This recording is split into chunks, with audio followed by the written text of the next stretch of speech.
If there's one piece of pensions jargon that makes people's eyes glaze over more than almost any other, it's the dreaded words contracting out.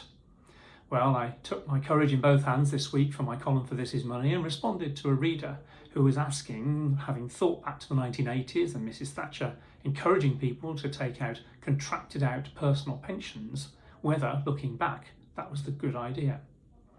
Well, a little bit of history here. So until 1978, most people built up a basic state pension, and then if they were lucky, they had a workplace final salary type pension, but many didn't. The government of the day in the 70s decided that everybody in work should have an earnings-related pension on top of the basic pension, and thus was born SERPS, the State Earnings-Related Pension Scheme, which started in 1978. Of course, for people who'd got a company pension as well, that was a sort of double provision: basic pension, SERPS pension, and company pension. As they didn't need that, schemes were allowed to contract out or opt out of the SERPS bit of the state pension system.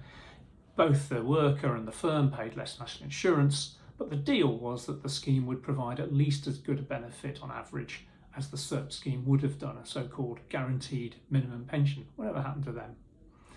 Well, that only applied to salary-related schemes, but later on the same principle was applied to defined contribution or pot of money schemes. These schemes could contract out, and for an occupational scheme you get a lower rate of national insurance and then a lower SERPS pension in retirement, but you get the money from your occupational scheme instead.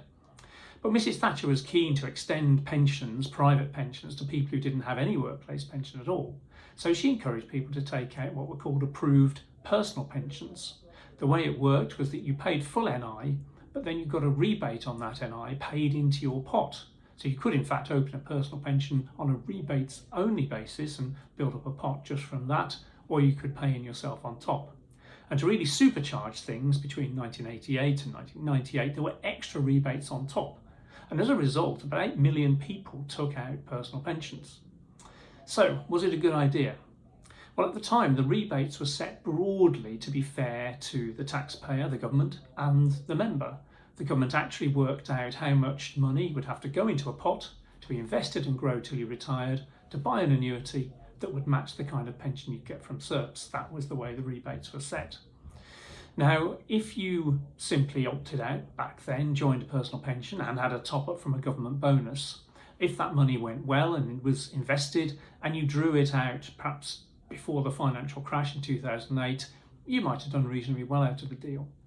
But there's a bunch of people who generally didn't, and that's those who retired perhaps post-2010, when in particular annuity rates were much, much lower than the government actually expected all those decades earlier.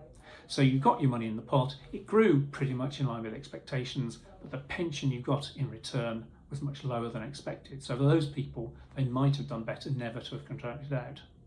Finally, one group who generally did much worse by going into a personal pension was people who were incentivised by financial advisors and others to leave a high quality public sector defined benefit scheme, or a private sector one for that matter, and who really did suffer giving up a good pension for something that was unlikely to be as good. Many of them actually got compensation, some of them were put back in the schemes they came out of. So they're a special case, but in general, whether contracting out into a personal pension was a good idea depends a lot on how old you were, when you retired, and what annuity rates were at the time.